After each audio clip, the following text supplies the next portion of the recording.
Fantasy Baseball Today coming at you for a second straight day as we ramp up for the start of the 2021 season. Hopefully it'll start on time. Can't say that for sure just yet, but hopefully, fingers crossed. I'm Scott White, first of all, if you don't know me already, and I'm joined today by somebody you should also know pretty well, Chris Towers, back in the fantasy baseball mix here. How's it going, Chris? I guess if you listened in the last week, but not in the several months beforehand, then you don't know who I am. I'm Chris Towers, fantasy analyst for CBSSports.com. And yeah, I'm back in the baseball mindset. It's good. That football stuff is over and done. Well, I still have to write a football newsletter tonight, but still doing both. Got my hands in both cookie jars. It's never really over, is it? No, but I'm working on rankings for the 2021 season. Those are going to be on CBSSports.com eventually. So I'm excited. Finally, don't get to be the guy who just tells everyone else their rankings are wrong, which is a lot more fun of a position to be in. Let me tell you. You hate doing rankings. I think more than anybody hates doing rankings. I hate the process of like the minutia of it.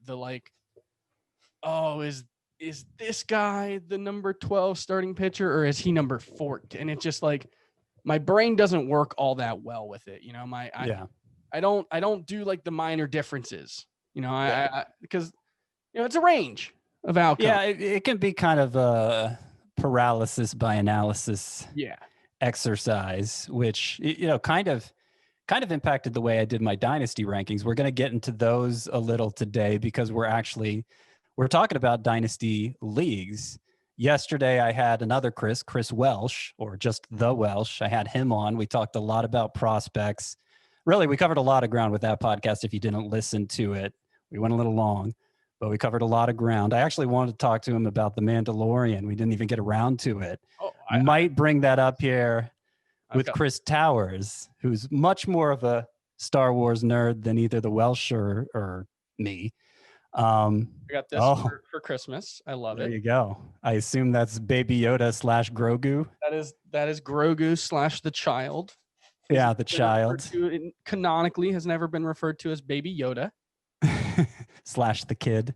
Yeah, see what I mean? Star Wars nerd. He's dropping canonically. Did I say that right?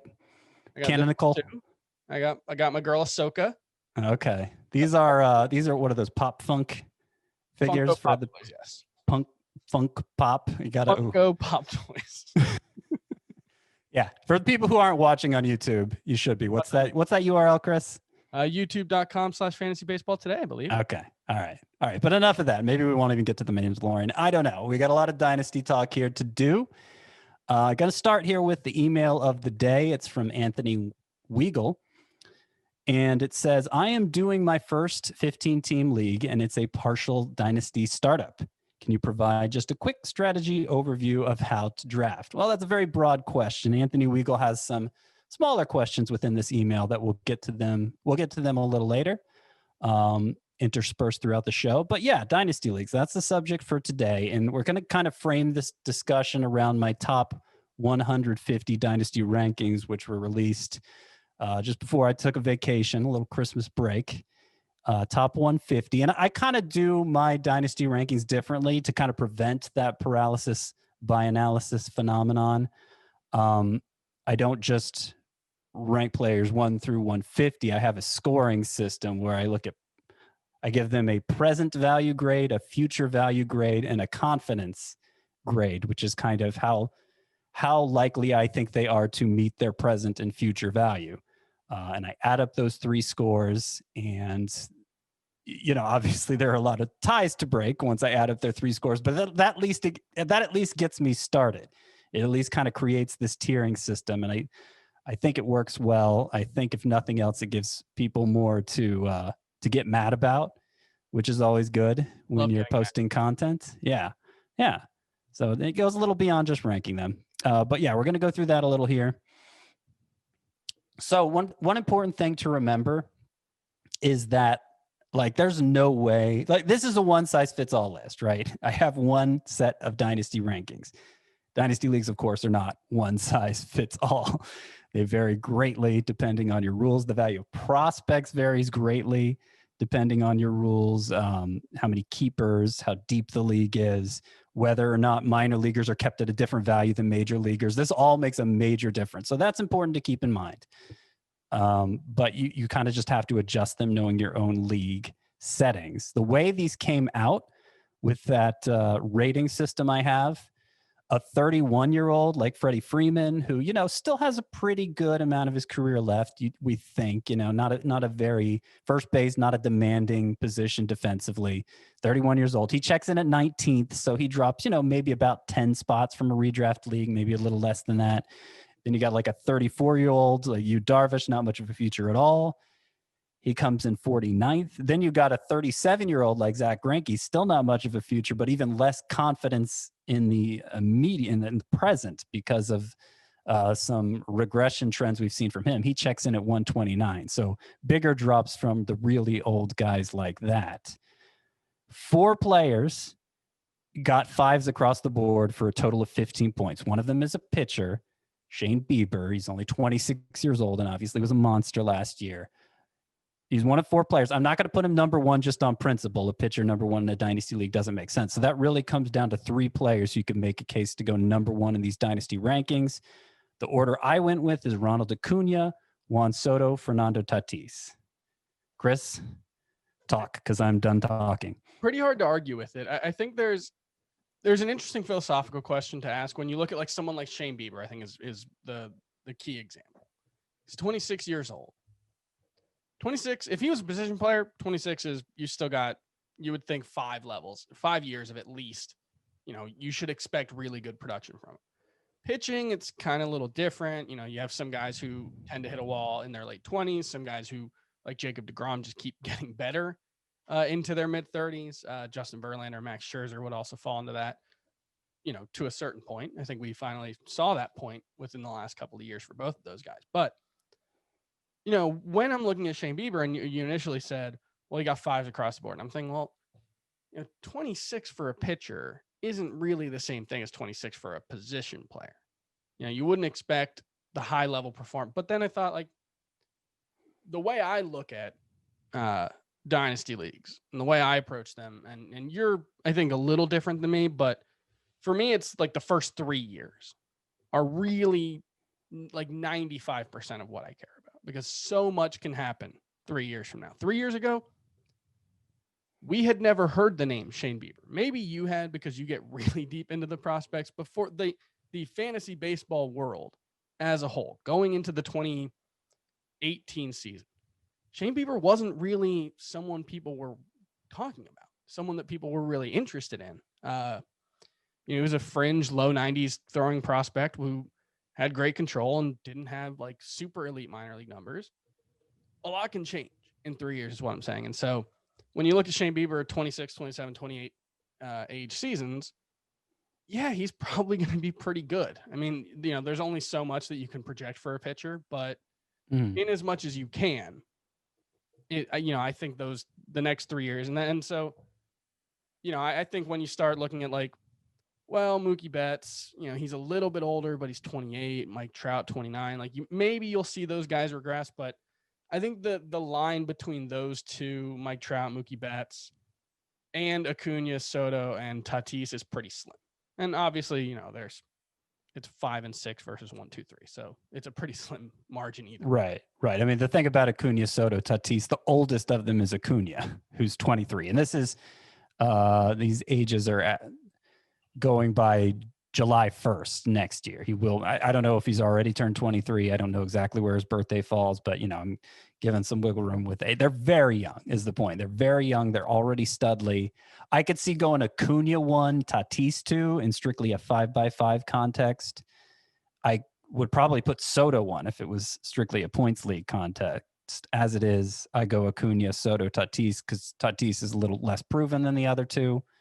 But I think that's the obvious top 3. You bring up a good point there with Bieber and pitchers in general in a dynasty league. So I'm going to jump ahead to a Twitter question we have here from CJ Baseball. That's what he goes by. When looking at a dynasty league, do you focus more on prospect pitchers, hitters, or is it just available? Now, he's just best available.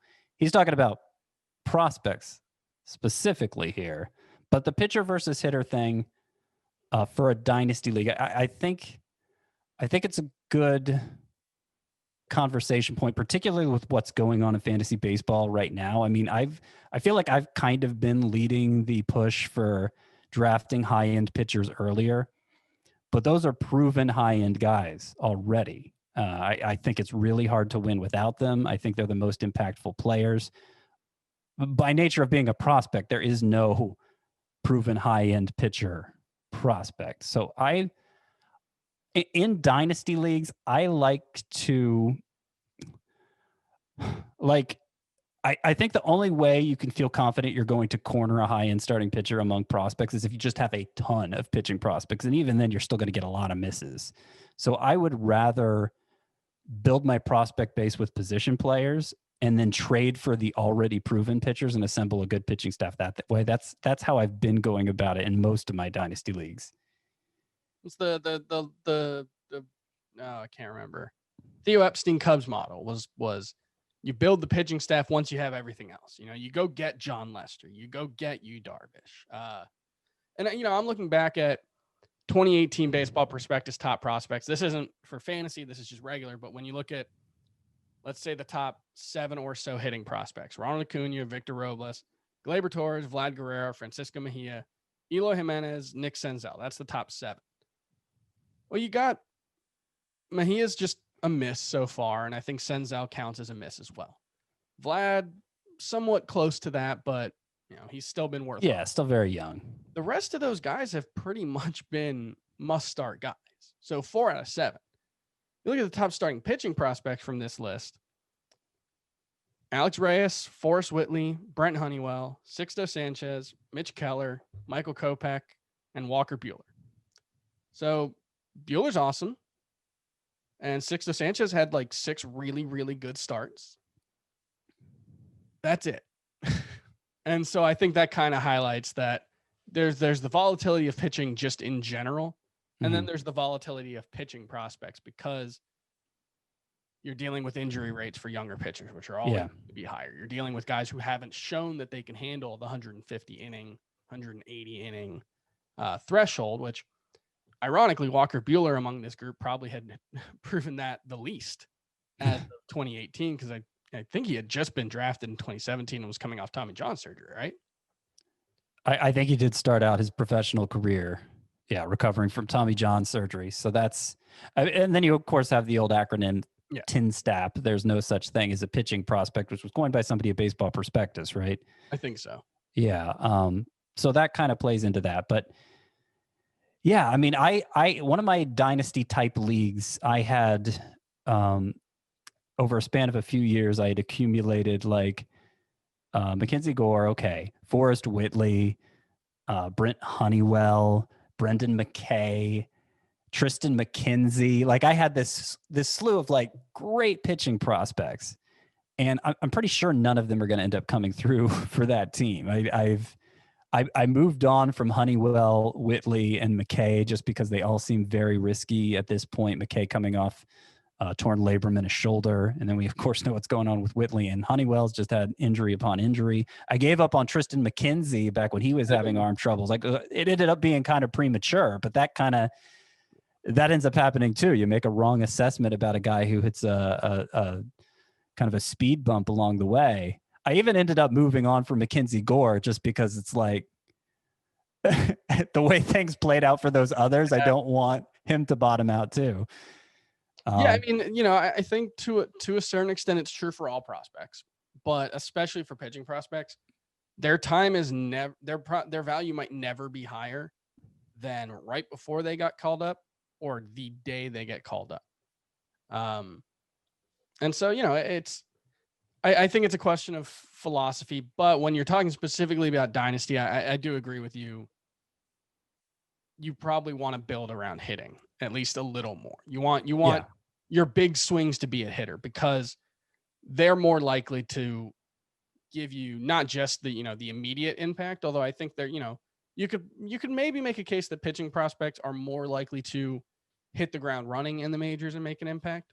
Maybe that's become, I think, less true in recent history, but yeah, the next 3 years, the next 5 years, hitters are a much safer bet. And I would also point out prospect catchers are like the pitchers of hitters. Right. Their value gets suppressed in dynasty leagues, relative to mainstream prospect rankings. That happens all the time. It does. So just kind of talking prospects in general, where they wound up in my top 150 for dynasty leagues here. The highest ranked of all prospects is, no surprise, Wander Franco. He checks in at 26th for me, which would be like a third rounder in a 12-team league. He's almost certainly going earlier than that. I don't think I've ever done a dynasty startup mock where he went later than round 2. I think he went 5 in one that we did last year. Yeah, quite possibly. But I don't think that means I have him wrong, at 26. What do you think? No, I mean, if he played for a different organization, I think his chances of making his major league debut early would be higher. But the Rays tend to be real frustratingly slow with their top prospects. A lot of them see full seasons in the high minors. A lot of them, they're going to try to like buy out some arbitration seasons, or like it's all about cost effectiveness and cost certainty, and making sure that that player is truly ready by the time he gets called up. And so in another organization, I would think we probably would have seen Wander Franco last season, even though he was only 19. With the Rays, presumably we see him this year. I don't think it's a guarantee. Yeah, I want to say it's a guarantee. I think it's a strong possibility. It's less about the fact Wander Franco plays for the Rays for me than just my philosophy toward prospects in general in a dynasty league. I'm never going to be the guy who drafts Wander Franco. I'm never going to be the guy who goes the extra round for the extra big deal, because I don't think, Wander Franco seems pretty safe. I'll grant that. But I don't think any prospect you can really predict with that much precision what he's going to be at the major league level. So I want lots of good prospects, but there are lots of good prospects out there. And I don't care so much about getting my favorites necessarily. I want the guy who slides, which, I feel like Alex Kirilloff is a guy who slides a lot in these industry drafts. Alec Boehm last year, I felt like slid a lot. And of course now he seems like a pretty big deal. I'll just take whoever's left over from the many prospects that are out there. And there's more than enough to go around, so that I'm just happy doing that. That's not where I want to make my big investment, generally speaking. I think there's an interesting one. You have him, Wander Franco, just behind Bo Bichette and just ahead of Xander Bogaerts, 2 spots ahead of Xander Bogaerts. Now, Bo Bichette, he's only played 79 games in the majors. They've been really good games. Xander Bogaerts has been, one of the best players in fantasy baseball for a half decade. Probably longer than that, because he was early on. He was really good in like different ways than he has been the last few years. I think that's a really interesting one. 26 for Wander Franco or 28 for Xander Bogaerts. Xander Bogaerts is 28 years old. Mm-hmm. But you asked me who's going to be better over the next 3 years. I think I'd have to go with Xander Bogaerts, and I would say that for the next 2 for sure. 3, it gets kind of iffy, but that's putting a lot on Wander Franco, which is the point. He might be the only prospect that I'm willing to put that much on, and that's why he does go as high as he does. But I'd still rather be the guy taking him in round 3 than the guy taking him in round 2, which is probably means I'm going to miss him. Yeah. Second highest prospect I have here in this Dynasty Top 150 is Mackenzie Gore, a pitcher, at 46. Now I have him just ahead of Tyler Glasnow, who is 27 years old. I have him 2 spots ahead of Corbin Burns, who is 26 years old, older than people might realize, considering he just broke out in 2020.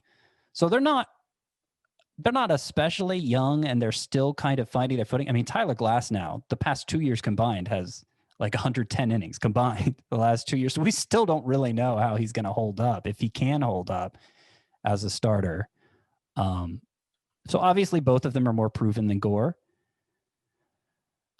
but I don't think they're truly established yet. I don't know. I'm willing to give the slight edge to Gore there, but I'm going to guess you disagree.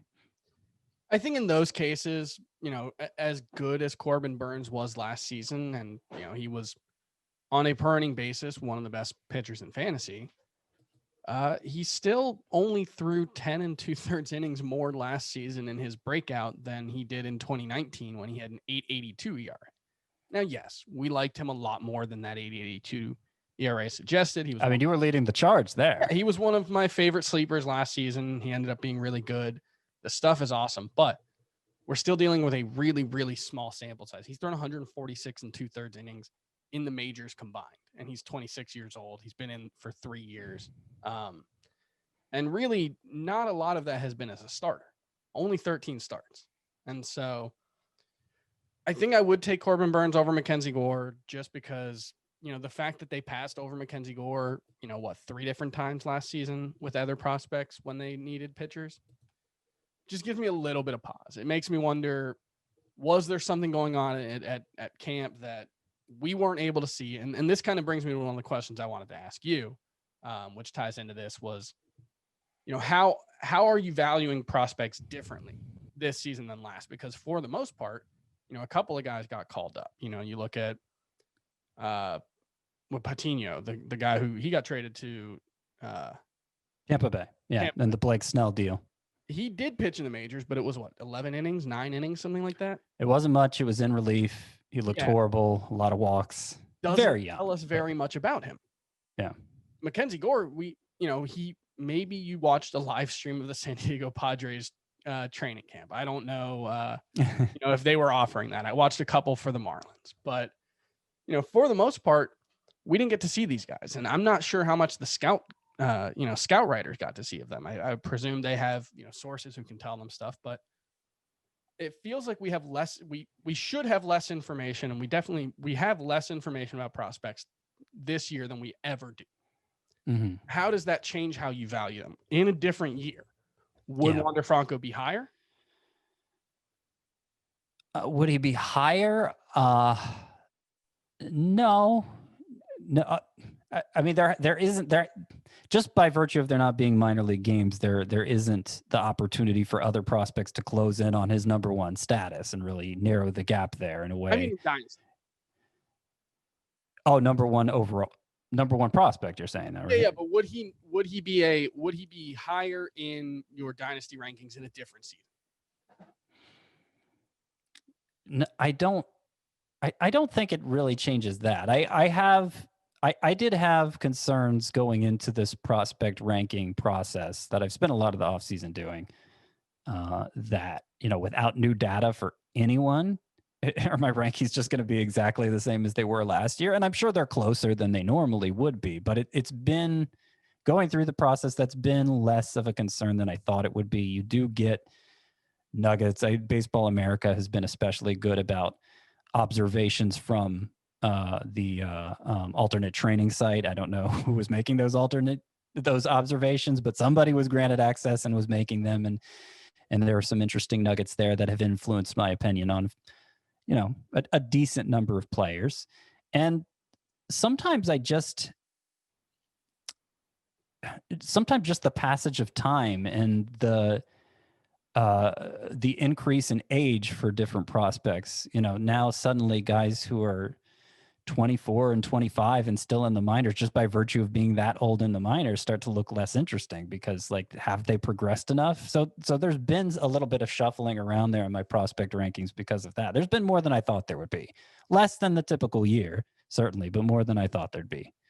Yeah, to me, it just adds uncertainty. And I think that goes into what we're kind of talking about with prospects when you're looking at them and comparing them, not just to one another. When you're doing your prospect rankings, if everyone is uncertain, if everyone has this added uncertainty, then it doesn't really change anyone that much, or it changes on the margin. But when we've got, we saw Shane Bieber break out, or, we saw Corbin Burns breakout. And so when you're talking about Corbin Burns versus Mackenzie Gore, that is where I think a guy who did play, or at least who we watched play, I feel a little more, I definitely feel more secure drafting them at the very least, both in, redraft and a dynasty league. I think that's probably the way I would phrase it. Some other prospects here. So remember, I had Mackenzie Gore at 46. Next up among prospects, Jared Kelenic, Andrew Vaughn, Spencer Torkelson. They're 50, 51, and 52 respectively. Then comes the catcher, Adley Rushman at 70. Julio Rodriguez, Young Mariners outfielder, at 78. That's about as high as I'm able to put any of those guys. So again, it's Kelenic at 50. And then 5 prospects total, ending with Julio Rodriguez at 78. That's about as high as I'm able to rank them with the tabulation I do, because their present value is so low. Chances are they'll all actually get drafted earlier than that. But again, I'm okay with it, because I think it kind of gets to what I was saying earlier about I'll take the valued prospects. I'll take the best of what's left. There's plenty out there. I think in general, particularly the trendy, the most buzzed about prospects, they get drafted too early in general in dynasty leagues. And I'm happy to take the proven 20-something over them, because you still got a future with them. You just have a present as well. And proven. They're proven. Yeah. And I someone like Julio Rodriguez, I think, is especially interesting because, he played 84 games in 2019 between high A and A ball. He was awesome. 929 OPS, 326 average. Just an incredibly toolsy player. People really love the skill set, the physicality. But, we've never seen him play above in the high minors. And this brings me to another question, and then we'll move on from the prospects part. But what do you expect from someone like Julio Rodriguez in 2021? Where do you think he'll start? He's played 17 games above, regular Class A ball. Yeah, he got to high Class A at the end of 2019 and dominated there for what it's worth. I suspect he'll start at Double A, but it may be high Class A again. The feeling around Julio Rodriguez is that he's going to move fast. There's kind of that Juan Soto vibe about how quickly he's going to move. Very physically mature. Yeah, and he's an awesome prospect. I'd be happy to take him at 78, in a dynasty league. I'm just not going to be able to get him. That's just not going to work out. And that being said, that it gets to what I was saying earlier about, this is a one-size-fits-all list for what can't be a one-size-fits-all exercise. It depends on the way your league is actually set up. Anthony Weigel, who, again, referring to his email, the way his dynasty league is set up here, 15 teams, the keepers are 7 MLB players, so just 7, 10 minor leaguers, and they lose minor league status when they when they lose their rookie eligibility. So to crack your list of 7 MLB keepers, you have to feel really confident once they've exhausted their rookie eligibility that they're going to be the real deal. And I play in a league like that. It's actually that same league I was mentioning to you where I traded away all those pitchers that weren't panning out because I was starting to feel not so confident that they were going to crack my small group of major league keepers, even when they did get the call. In that kind of dynasty type format, there's enough turnover happening with so many MLB players not being kept that you don't really need to have that farm system sustaining your major league roster. That's not the dynasty format where you really go heavily after the prospects. They're just kind of bonuses if they pan out, I feel like. Yeah. And I think one suggestion I would add would just be, it also depends on how you want to build your team. If you want to be the guy who's building for 5 years, a sustainable 5-year plan, then, maybe you bump up the younger guys. Maybe you just copy and paste this ranking and add 1 to the future value for everyone. Or conversely, if you want to be the guy who competes for the next 3 years and then figure it out, or has a really strong team in year one and then starts trading pieces off, maybe you boost the present value for everyone or something like that.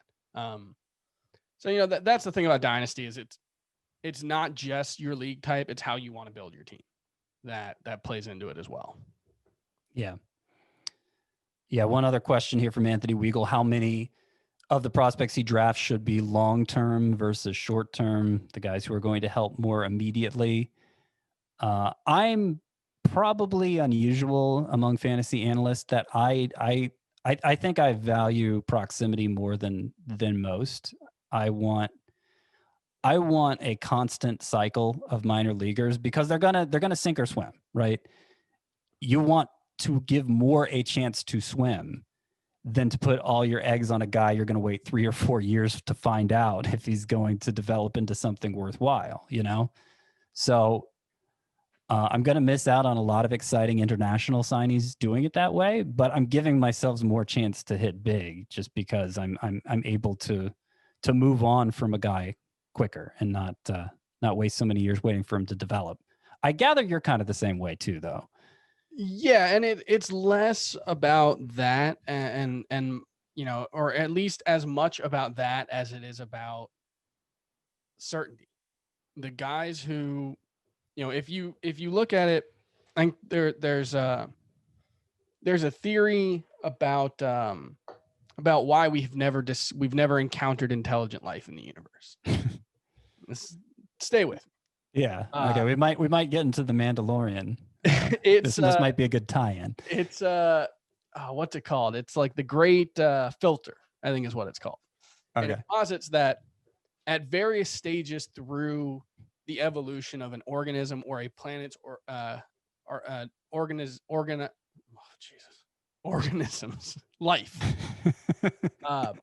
there comes certain moments that come with a X probability of happening that can cause that the evolution to stop. And so it's like in the history of the Earth, it's like the development of the asteroids hitting at different times, and then the plate tectonics and the development of oxygen in the atmosphere and all these things throughout, and all to tie that in, the theory is that at some point an advanced civilization reaches a point where it peters out for some reason. And that's why we've never seen them. There's just so many filters. And that's kind of the way I view prospects, is that every year there's an X probability of every prospect hitting a wall or not developing or getting hurt or something happening. And when you're 4 years away from the majors or 3 years away from the majors, there's just more opportunities for things to go wrong. That being said, there are also more opportunities for things to go right. But there are fewer Fernando Tatis in the world than there are Estevan Florials. Mm-hmm. The guy who looks like a prospect when he's 18, and then by the time he's 22, we're like, oh no, not really. He might be a fourth outfielder. Yeah, and a lot of times the thing that goes right comes from the player you don't really see it coming from. Like Ronald Acuna was not a big international signing. Yeah, and then as he made his way up through the minors, it's like, wow, the Braves really found somebody here. So, yeah, I don't take big swings with prospects, just generally speaking. I like prospects. My Dynasty League, my 2014 one that's referenced here a lot, it has a bigger emphasis on prospects. It's one of those Dynasty Leagues that I think requires more of one than the league Anthony Weigel's presenting here, because it's not just okay, prospects you can have them for a long time and they have a chance to be really, really good, but they're also going to be very cheap to keep for a long time. And that's really where prospects start to have more value. But even in that format, whenever I've gone for the teenager who is supposed to be a really big deal, maybe 3 or 4 years from now, it's almost always gone wrong. It went right with Rafael Devers. That was one that panned out. But, generally speaking, I've had more success going with the safer prospects, and a lot of them have turned into studs. I think that makes sense. Yeah. Here's a question I had. How are you handling last year's breakouts? How much stock are you putting into the short season breakout for a dynasty player? Now, You have Shane Bieber, number 6 overall. A lot of that is because he was the number 1 player in roto scoring in fantasy last season per CBS Fantasy's formula. But he was really good in 2019 as well. He was, yeah. Got drafted in. He was a second rounder going into 2020. So yeah. And so I'm more interested in, like, that makes sense. Like, maybe he regresses some from being the best pitcher in fantasy, but in all likelihood, he's still going to be very, very good. It's hard for you to. He probably won't miss. I think, like, Trevor Bauer is a really interesting one, and you have him 34th overall. 5 present value. He is 30. How much of that is skepticism about what he did in 2020? How much of that is age? How much of that is, what have you? Well,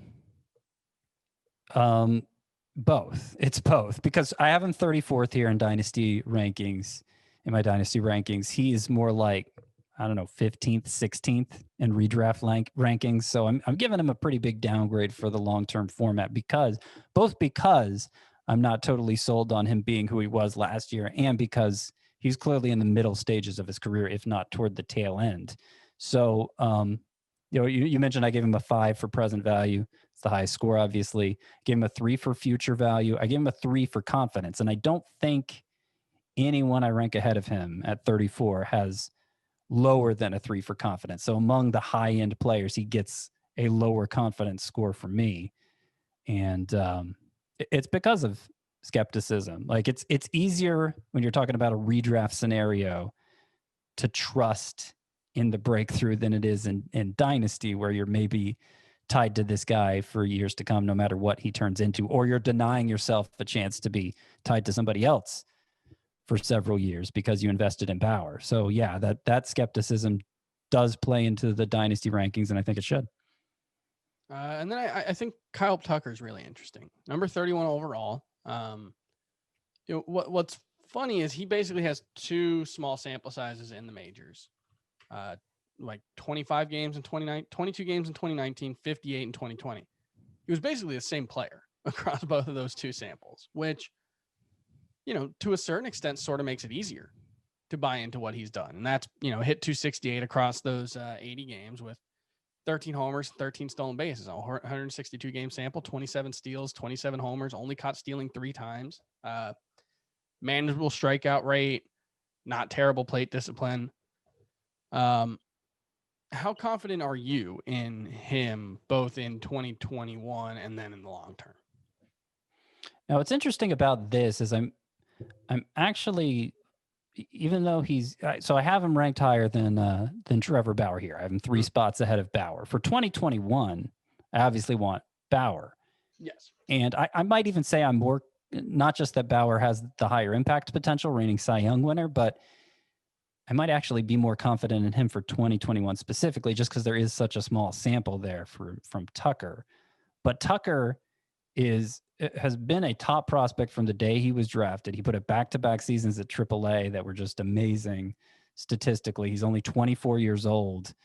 I don't, based on what he's done now, the small samples in 2020 and even 2019, like, I feel like he's going to be who he was projected to be. I don't know if there might be some growing pains along the way, but from a Dynasty perspective, you're getting him at a very early stage of his career. You're getting somebody who it looks like is going to be a big steal source, which certainly in 5x5 leagues, you want to lock those guys in whenever possible. So yeah, that's an interesting comparison between those 2. Tucker comes out a little ahead for me and Bauer in these Dynasty rankings, but of course Bauer's the better bet for 2021. And I think it's very interesting that Kyle Tucker is 5 spots ahead of Luis Robert. This time a year ago, Luis Robert probably would have been 20, 25 spots ahead, at least for most people. For most people.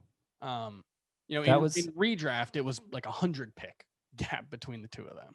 Well, we were on the same page, the 2 of us, that we're not so sure Tucker's going to be any worse than Luis Robert. He might be better. And he was. Yeah. And he was. Good for us. Yeah. And then One other question I'll ask, and then, or one other topic to broach, and then I'll let you get to some more of your notes. Is just, some of those old guys. How do you differentiate between, I'm trying to think of like a Kenta Maeda who's 33 years old versus, someone who actually, here's a really interesting example. Kenta Maeda 33 or Luis Severino 27. Severino obviously coming back from the Tommy John surgery. You have Kenta Maeda 2 spots higher. Is that, to me, that seems like Severino is a big win, big lose kind of guy, whereas Maeda seems like a more certain thing. Is that how you view it as well? Well, according to the scores I give them, no, because I actually give them the same confidence rating of 2. Okay. On the 1 to 5 scale. Now it's different reasons for that. Maeda just did something we'd never seen him do before. Yeah. We, including myself, were kind of hopeful that he could be something like he was this year. But, small sample size for a guy who's...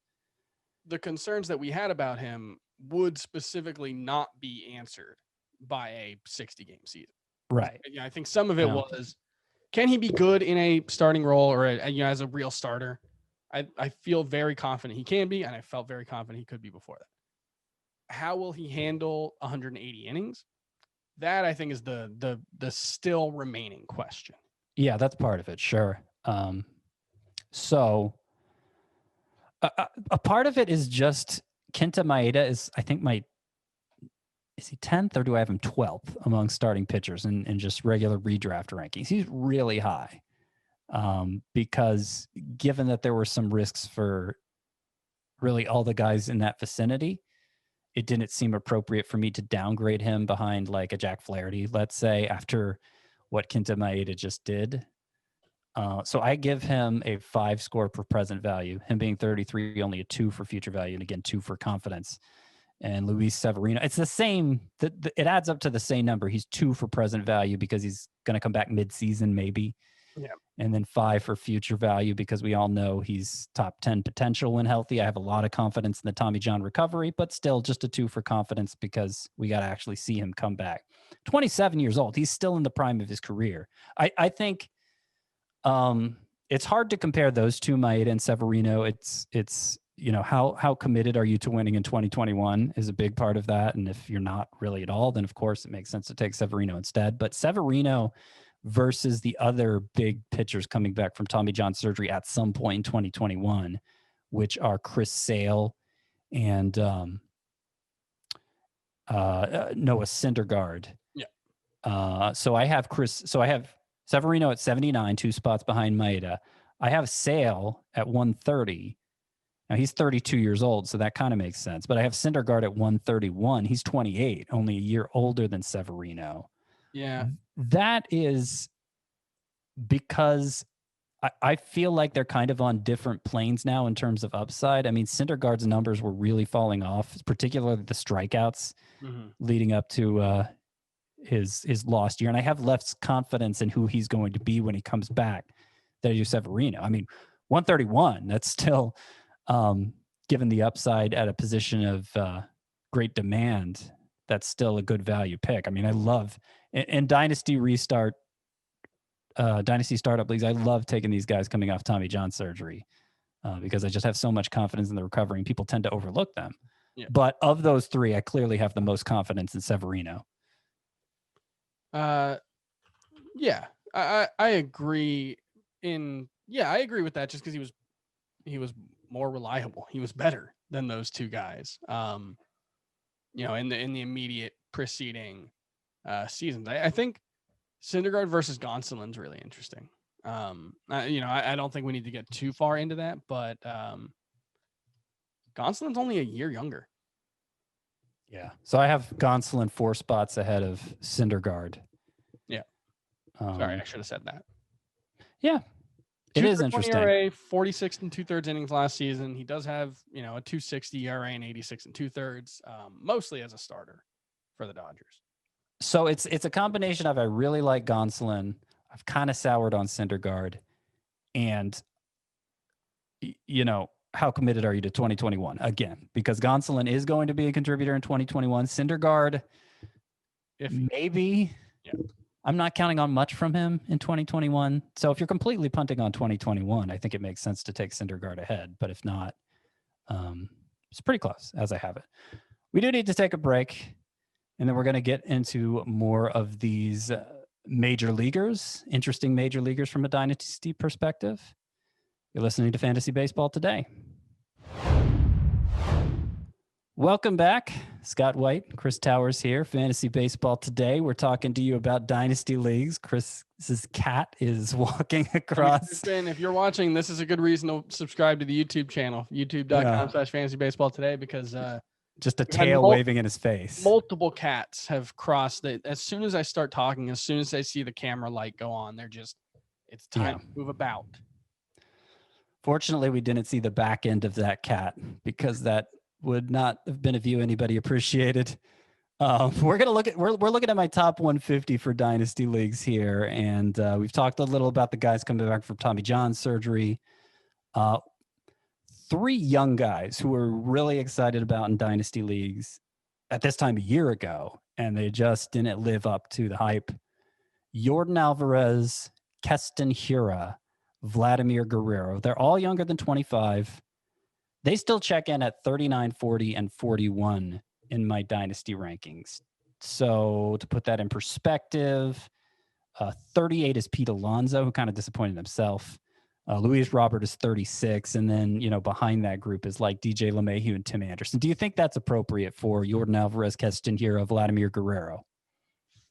Could be a little bit high for Hiura and Guerrero, just because what went wrong for them in 2020 was that they just didn't play well, and they kind of have what looked like, if they don't improve upon them, kind of glaring issues. Here it's the contact issue. He just swings and misses way too much. And Guerrero, it's just that frankly, he just doesn't hit the ball that well. He makes okay contact. He's still right about a league average strikeout rate, but it's just a lot of ground balls and not that much authority. And so I guess it's, in a way, giving Alvarez a little extra credit on those guys because he didn't get the chance to disappoint us last season. Coming off surgery on both knees, I think. Yeah, and he's right. So there's that. 3 years old and seems to have kind of degenerative issues in his knees, which is not what you want. Yeah, I'm kind of relieved he had surgery. I feel better about investing in him with a correction applied versus we don't know what's going on. Mm-hmm. So that makes me feel more confident in drafting him. But I guess my point here with these 3 is I don't think whatever happened in 2020, this gets into how much are you weighing 2020 stats in general, particularly for high upside guys that we were this excited about 60 games ago, you don't want to abandon those. And nobody seems to be abandoning Guerrero specifically. Hiura to a lesser extent. Alvarez is the one who can slip. Alvarez can slip quite a way, which is interesting because he's the most proven by far. He was basically a first-round caliber bat in 2019. DH only, but whatever. Kind of along that same lines, Gleyber Torres, who had a year and a half that were really good, and he's only 24 years old. He tends to slip a lot in redraft leagues. Gleyber Torres, he's shortstop only right now, at least on CBS, no longer second base eligible. I still have him at 42 here, just because the future for him at age 24 is so bright. Played 42 games last season. That's one of those things where it's like, if a guy has 42 games where he has a 714 OPS roughly, I think is what he would have had, or what he did have, you don't even blink. If he plays 160 games where, the other 118 are really good. I think it's probably fair to mostly overlook that with Gleyber Torres. So Carlos Correa, who kind of in the same boat and bounced back in a big way in the playoffs. I think he had more than half his home runs in 2020 in the playoffs. He's a couple years older than Torres, but 26. Mm-hmm. And I have him at 59. I was getting some comments about him on Twitter. Some people thought that was kind of high. I mean, Carlos Correa is a guy who has been a first rounder a couple times in his career. Like he's kind of where we were with Corey Seager at this time last year, and you see how that turned out. Definitely somebody I'm still willing to invest in dynasty leagues. Javier Baez, I kind of lump these three shortstops together as guys everybody believed in, but they were just did not live up to expectations in the short 2020 season. He's already 28, so he's a little lower for me. I have him at 73, but still pretty good time to buy in again in dynasty leagues, I feel like. Joe Adele is 84. That puts him just a little behind Julio Rodriguez, the 20-year-old Mariners outfield prospect. Joe Adele doesn't qualify as a prospect anymore. He was terrible. The little bit we saw him in the majors last year, just striking out way too much. And, that tells you the extent to which his prospect status has slipped, which is not really that much. I mean, 84th on this list, just behind Julio Rodriguez. If he did qualify as a prospect, Adele would probably be in my top 10 still. And worth pointing out, we don't know when opening day will be, but he probably won't be 22 by opening day. He turns 22 on April 8th. He's one of those guys where if he hadn't played in 2020, probably 40 spots higher. And that's not to say he shouldn't be 84, because he did play in the majors and he did strike out 55 times in 38 games, and that counts. Yeah. But his value is hurt by the fact that he did play, whereas some of the other, a Julio Rodriguez, it's possible that he might have gotten to AA last year and had a 770 OPS, in which case he probably falls at least a little bit. And so that's the tough thing about this shortened season, is how much to take out of it, how much to move certain guys down. I think 84 is reasonable for Joe Adele. I have him just ahead of a trio of high impact 34-year-olds: Carlos Carrasco, Jose Abreu, Lance Lynn. Obviously not much longevity from players like that, but they should be highly impactful, at least for 2021. Randy Arozarena, who does technically qualify as a prospect and a rookie still. He checks in at 101 for me, which is about the same as where I have him in redraft. So his prospect status isn't really doing him much good in my dynasty rankings. 0% chance you will draft him in either redraft or dynasty at 101. Redraft, I've seen him go about that late. Has the NFBC data shown otherwise? I admittedly haven't looked at it that closely. I assumed he would have been much higher than that, given, I don't think I've seen a single person on fantasy Twitter express much. 57, yeah. Yeah. Overall, 58.74. NFBC ADP sells out really hard for upside. So I imagine he'll be lower on some of the other fantasy baseball and that services. Makes sense, on that format, because there is a lot of best ball formats there, and Randy Arozarena is the kind of guy who, if he does what he did last year if he does 80% of what he did last season, getting him at the 57th overall pick is going to be a steal. He gets pushed down that far in these rankings, and I think it's appropriate relative to other top 100 type players. Just a very low confidence score, relatively speaking. And he's already 26, even though he's technically a prospect. He's already in the prime of his career, not pre-prime. Yohan Moncada and Austin Meadows, both also 26, are just below Arozarena. And I think it's interesting. Yeah. All right, we got a couple Twitter questions to address here, but I want to talk a little about The Mandalorian because I didn't get to yesterday. Actually, let's do the Twitter questions first and close out the show with some Mando. All right, fine. We'll talk about Din later. You can't have your din before your desserts. Jeff Collier asks, what kind of package would it take for you to part with Wander Franco in a dynasty league? We kind of got into this already, how much we value Wander Franco. Now, what's interesting about this, we had Ian Kahn, the actor / fantasy baseball analyst, on at some point in December. And he showed me his dynasty rankings, and he had prospects, generally speaking, a lot more prospects, a lot higher than I do. Mm-hmm. But his reasoning was because that's what people want and just for trade. But he drafts them that high just to have them to sell off I think for piles of major leaguers. Yeah, I think how do you value Wander Franco and what would you trade him for are two different questions. Because how you value him moving forward for your team is what you expect him to produce. And there's a wide range of possible outcomes. But when you're trading him, presumably your whole league knows that he's available. And presumably their offers should cover a pretty wide range of outcomes. And there's going to be someone in your league who views Wander Franco. This is true of every prospect in every league, especially the top ones. There is someone who is 100% convinced Wander Franco is the next Ronald Acuna, Fernando Tatis, Mike Trout. And so you should get that kind of value for him.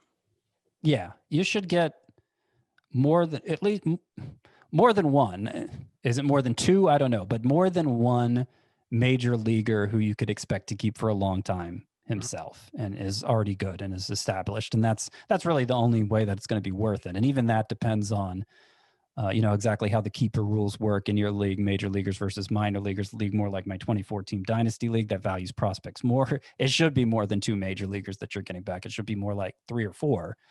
But one like the emailer whose name I'm forgetting, even though I mentioned it several times, where you don't get many major league spots to keep and they lose their minor league status fast, then you might have to settle for only 2 if you want to do that. And maybe you don't.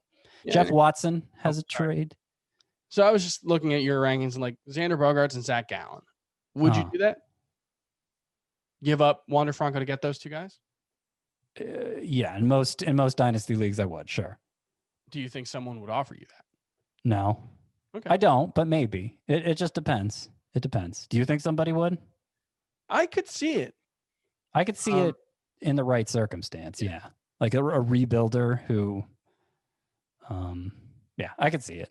Yeah. But Jeff Watson wants to know, how would you value prospects when looking to trade 2 for 1 or vice versa in Dynasty leagues? So I think the Ian Kahn logic applies here, where if you're giving up a high-end prospect, you should probably be on the 2 side of that deal. Yeah. And it's different from, I talk in redraft leagues a lot where in a trade, I normally want to be on the side getting the best player. You normally don't want to be on the 2 side. But it's the answer here is predicated on the belief that people overpay for prospects in Dynasty leagues, generally speaking. So, it depends on obviously who the 2 players are, but if they're 2 really good, established, fairly young players, that's probably more valuable than any prospect. And one thing I would add to that is if you're trading multiple prospects, you are increasing your risk, because that is one thing that, the chances of any one prospect turning into a superstar are relatively low. But if you're trading, 2 top 20 prospects or 3 top 50 prospects, then that's when you really have to get a premium back, because the chances of any one of those guys hitting in that way that makes them incredibly, incredibly valuable, it does go up. That's the way I view it. My thoughts on The Mandalorian are complicated. I wish I had recorded.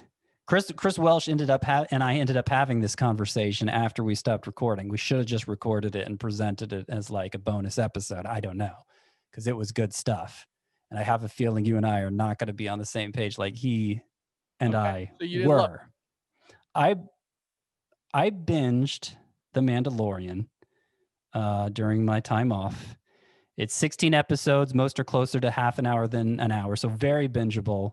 I think the longest one is like 47 minutes or something. Yeah, very bingeable and look, entertaining. Like my stance on Star Wars in general is that they're all fine. They're all fine. None of them ascend to greatness. None of them are really that bad either. They're all entertaining enough to watch. Episode 9 was pretty boring. Episode 9 is probably actually the low point for the series. But for the most part, all Star Wars is basically fine, and I don't really get the hype on either end. I mean, look, it's there is not a lot of moral ambiguity going on in any of these stories. There's not a lot of character development. I feel like part of my issue with Star Wars is I never really care that much about anybody. I will just say this. It's unlikely that you will ever, I know you're a father and you're a busy man. But if your son ever wants to watch some cartoons, these Star Wars cartoons are actually really, really good, and I think they're arguably the best part of the world. Are they better than The Mandalorian? Because I kind of haven't built to my point yet, which is that, having said that, I think The Mandalorian is the best Star Wars I've seen so far. Okay, yeah. It still suffers from a lot of what Star Wars suffers from in general, in that it's kind of a lot of action. It relies heavily on action sequences, and it still doesn't make me care that much about the characters involved in those action sequences. Contrasting that to like the MCU, which did a great job at both, I feel like Star Wars has always come up short there. And so my experience going through The Mandalorian for the first 14 of the 16 episodes was basically, it's pretty good. Does it live up to the hype? I don't know. Like, I love the guest stars, Bill Burr showing up, Timothy Oliphant showing up, Giancarlo Esposito, great guest stars. I love that. And, some imaginative stuff, as Star Wars is always, the thing Star Wars has always excelled at. Yeah. But then I got to the last 2 of the 16 episodes, and it didn't get me all the way in. Okay. But it definitely was like, whoa, this is better than it's ever been before. Maybe you just hate Grogu. I mean, just like, that's kind of the thing. Like, why should I care about Grogu? Because he's adorable. Because he does cute things, he's like eat the anthropomorphic frog ladies' babies. He didn't know any better. Yeah, but hold on. That is on Din for not feeding him. You have a child. Feed your child, Din. I mean, he had to steal macarons from some small child in the desert just to survive. Kind of the problem with Star Wars too is that there's an anthropomorphic frog lady. Like, you can't get any more inventive with your species than that. Did you watch it with subtitles? Yeah, I did.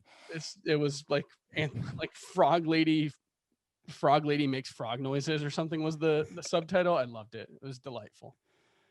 No, I think all of that makes perfect sense. And I was more on I like the Star Wars world more than the actual Star Wars.